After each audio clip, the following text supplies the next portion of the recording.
Bona jewe akazi kanje karamfatira sana mugabo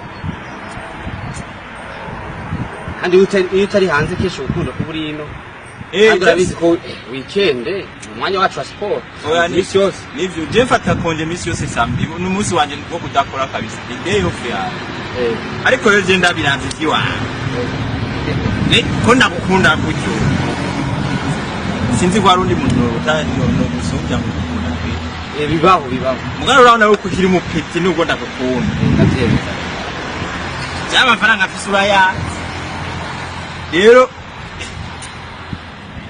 baranda bingere ndagufata nsharje mu bintu byose mugabo ntibintera ubwoba kuko uri umuketi wanje ndagufata nka moptifree ngarero kashima zo mu matimisi ndavyumvira niyumvira ko je no kugira ukarongo ukagira mariage amahero urafise byose urafise igirenze cyo nuko wiriga mu nda y'indege none hawe zikibwira mariage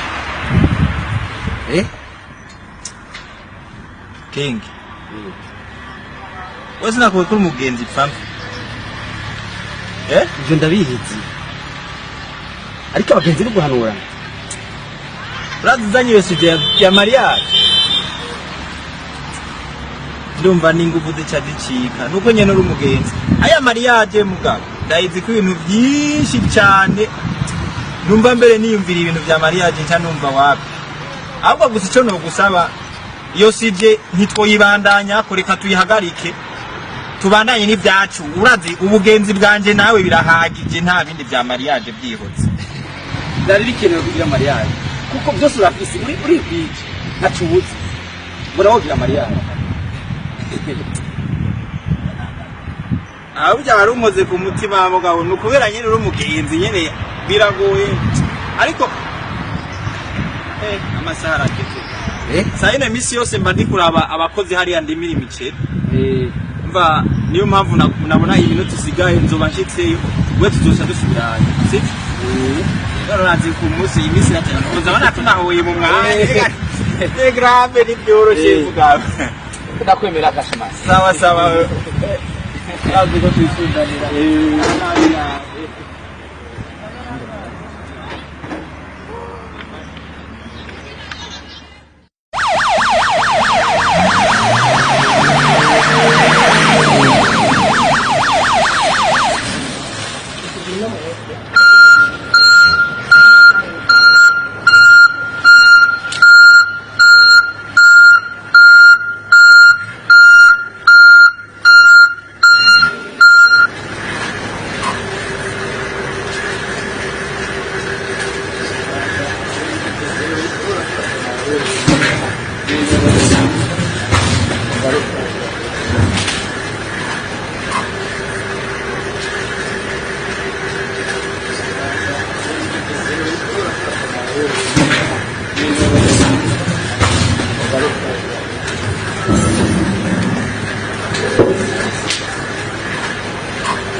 Yitwaye gute? Muganga ntabwo ashobora kuvuga. Ni umubatizo? None agwaye gute? Yakororinda. Yakororinda? Bigenze gute? Yanyoye imiti rero byase kwivayo ariko ravira mu cyaro. Asanzwe yubatse? Oya. Yanyoye imiti kira kororinda?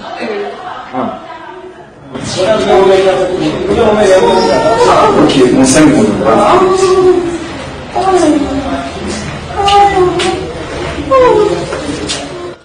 kurindira umugabo w'isezerano ntuje kuba ari we wese umugabo azoguta mwibarabara umugabo azogutera inda akagutaho ni byiza kurindira sivyo none twese turindire twihanganye imana ni nziza abasha izotugirira neza texte ivyizigiro byinshi cyane ko imana izotugirira neza kuko iyo mana niba ivyizigiro bizima ijambo ry'imana rivuga ngo kuko nzi ivyiyumviro mbiyumvira ko ari ivyiyumviro by'amahoro ivyiyumviro byo kuzoronka abafiyansi bisezera abo bazodutunga bazotwitwara isaga bubaha imana nukuri imana ni nziza cyane kuko nzi ivyiyumviro imana itwiyumvirako imana ni ibivuga ati iriwe uri mu nama oya kiko turaganira ijambo ry'imana je ndiko ndumviriza amajambo Lydia nk'ibyo nta n'isoni bigutere nk'ivyo uriko uravuga Lydia ni kuri hayo majambo uriko urasohora ava muri wewe n'imyaka umaze nuko usa nuko umeze hari abantu bubahuka n'ukuri ndagutunze ngaha Lydia umenye neza yuko nga heda ndiko ndabivuga nawe wumva ejo nkamuhungika akamvira ngaha ntuzubwe ko nari nabivuze aje ndashaka kuma nemera gutungira igikombe gifise imyaka nk'ingaha uwo wabanganye imyaka ngani nawe yagiye ku mugabo igito bitabwa we bitabwa are atocegendi wawe rero da atocegendi wawe tuvyumvikanye nawe namureze nobura kumutunga ivyo tuvyumvikanye ko rero apana ibintu byo kuvuga ngo ni inama yakoranye ngaha ari muri umusigura tumenye nawe ko wari usubisezerana heda je ndibaza yuko utiruka n'imyaka nsumvye we wambyecene nakubyara none Lydia uravye imyaka nsumvye womushikira byukuri womushikira iyo ntaba nabisigikiye ntayumva ko ijambo ry'Imana sinari kubyumviriza kandi yavuze byo yavuze byo urabishigikiye reka je muzombona uwo ndiwe muzombona uwo ndiwe ko ndi hoti cyakubona ubugira kabiri amatabo yawe yoba kimvuma wewe ntiyongoza mugabo dani no kuvuma wopfa nk'ifu y'imizira Mana nzizugira neza. Mana nzizugira by'abakwizigiye. Mana wasezeraniye kuzongera iteka. Mana wasezeraniye kuzongirira neza. Mana ndi munsi y'ibirenge byawe Mana. Kasi ntaturura Mana. Mwana mumeze abatwenzi. Nawakwizigiye Mana maye. Nawakwizigiye yikoreye amaboko. Mana ngirira neza. Agasuzuguro kabutibuka akangiza hano Mana. Kandi nigiye kirukankorera Mana. Konsezeraniye umugabo mwiza. Mana namusigwishije imyaka 36. Batoye banje bose barubatse. Simbonye undi gute niyo ndi bubete Mana. Mana ngirira neza. Mana nteturuye. Mana nteturura.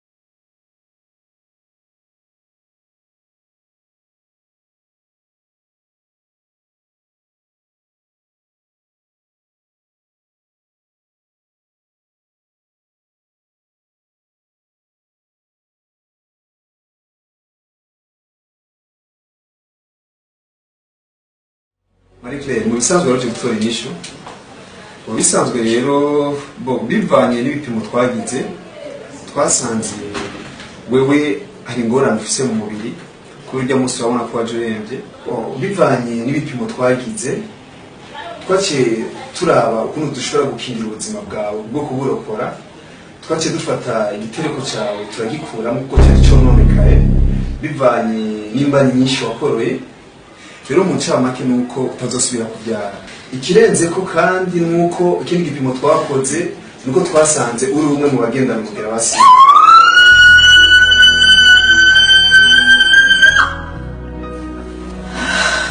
Nibiki? Nibiki kre? Nibiki? Nafasha Lydia ikibazo.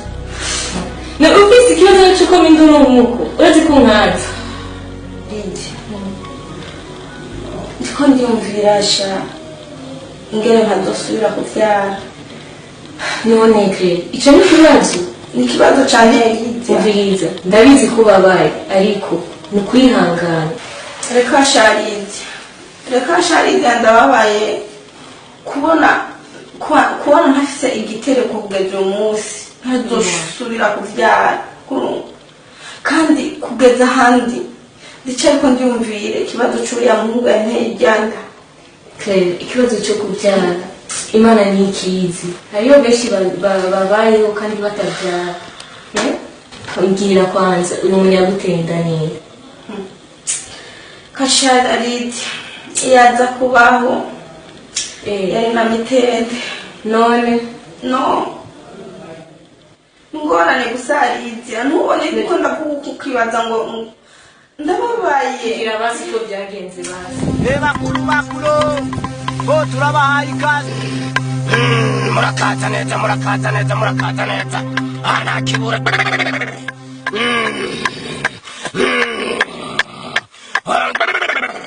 Nemushike kabumvise nemushike. Karibu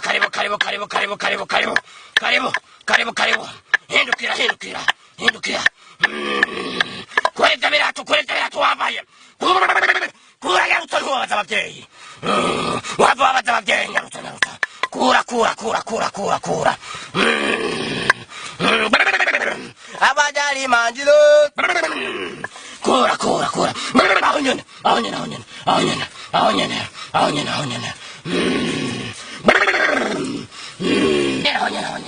aho nyene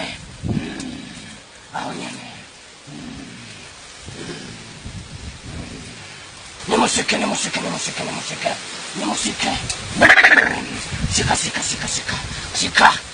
Shika. Mugenzona maki. Vugira hanyabuca. Ewe kibazo fise. Nateye umukobwa. Ufise no mucanda. Nabyumvira. Nashaka kubifashemo. Ngo atende umukobwa. Ngo ufise wa mujana. Umbere dayo ndakubwira musore. Icyo kibazo cyawe numva kiragoye kandi bisabwa uburyo bwinshi. Kuri ibyo rero bisabwa yuko tuguca igihimba kirondoka. Igihimba? Neza cyane. Oya ntibishoboka. Nuko nyine. Muvuze gerageza urabe ubundi buryo bishakishamo.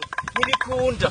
Igihundi buryo tukakikubikira tukakibika uri kurabyumva niko rimeze numva ubwoba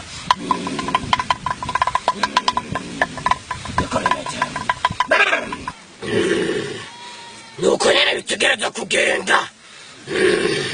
Umviriza akira kagati ugashika muhira. Ushitse muhira utusigako bizoba byakunze uriko urabyumva. Niklas nakora ko bari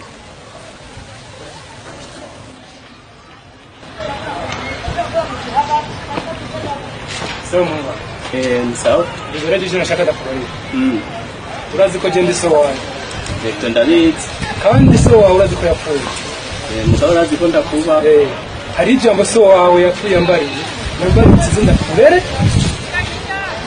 ndakurere nk'umwana wawe kandi urabona yuko ntagufata nabi.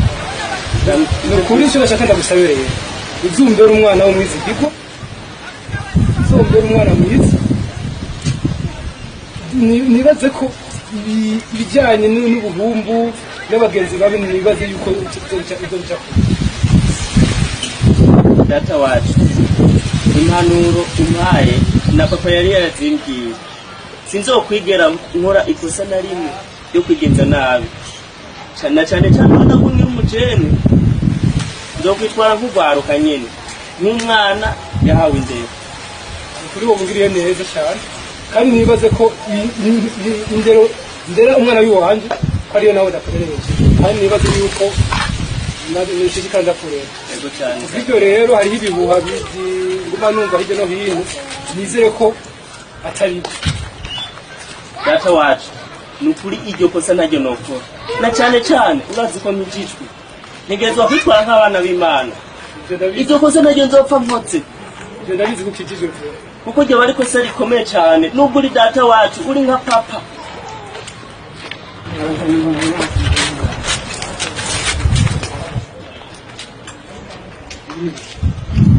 Hausikia hata huyu hivi angalia kwanza kwa ulimpendea nini?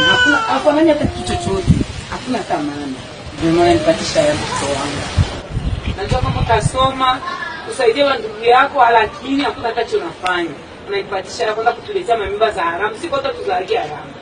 Hausikia hata haya. Mtoto wangu. Hausikia hata. Mbona unafanya tu ya tani lichi Mungu bwana. Yoni nikiwaza Mungu wangu. Uli kuna hapa sajeri. Basi Mungu wangu. Sasa je, Mungu wangu ni biki bikumbuza. Na wazani umuntu anyoni yabizo. Nyabuze muri kurongo.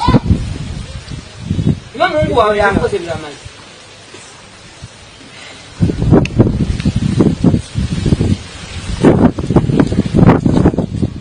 Mama nunyene. Nunyene je yanteye. Nunyene biki? Kumusavuga ni biki? Nunyene.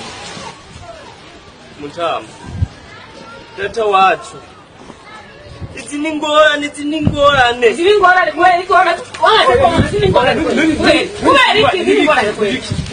biki ko musavuga ni biki byo biza mu mutima ibi byose ariko aravuga jewe kuva niswe jewe data ni wabizi navukanye ubumuga Mutamu izi